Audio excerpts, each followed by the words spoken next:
Hi friends, last week Shirdi trip వెళ్ళామండి. Holidays వచ్చినాయని చెప్పేసి ముందుగానే ఆన్లైన్లో రూమ్ బుక్ చేసాము సాయి భక్త నివాస్లో. చాలా బాగుందండి రూము. దాని తర్వాత లంచ్ చేస్తానికి పక్కనే తెలుగువారి అన్నదాన సత్రం ఉంటే అక్కడికి వెళ్ళామండి. ఇక్కడ లంచ్ డిన్నర్ ఉంటుంది ఫ్రీ ఆఫ్ కాస్ట్. చాలా బాగుంటుందండి భోజనం. ఈసారి వెళ్ళినప్పుడు తప్పకుండా ట్రై చేయండి. ఇక్కడ మనం సర్వీస్ కూడా చేయొచ్చు, డొనేషన్ ఇవ్వచ్చు, ఏదైనా కావాలంటే వాళ్ళకి ప్రొవైడ్ చేయొచ్చు మనము. ఇదిగో మా వాళ్ళు ఇక్కడ పచ్చిమిరపకాయలు వలుస్తున్నారు కూర్చొని.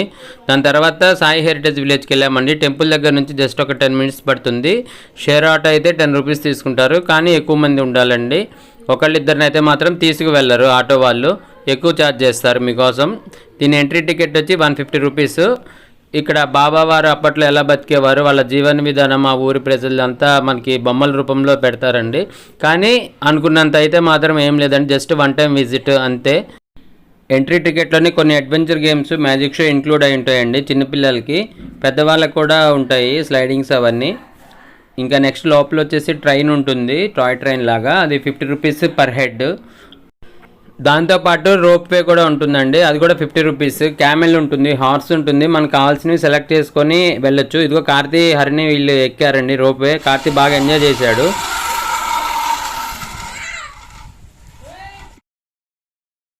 ఇదిగో ఇలా చిన్న చిన్న గేమ్స్ ఉంటాయండి, ఇవన్నీ టికెట్లోనే ఇంక్లూడ్ అయ్యి ఉంటాయి. పిల్లలు అయితే బాగా ఎంజాయ్ చేస్తారండి.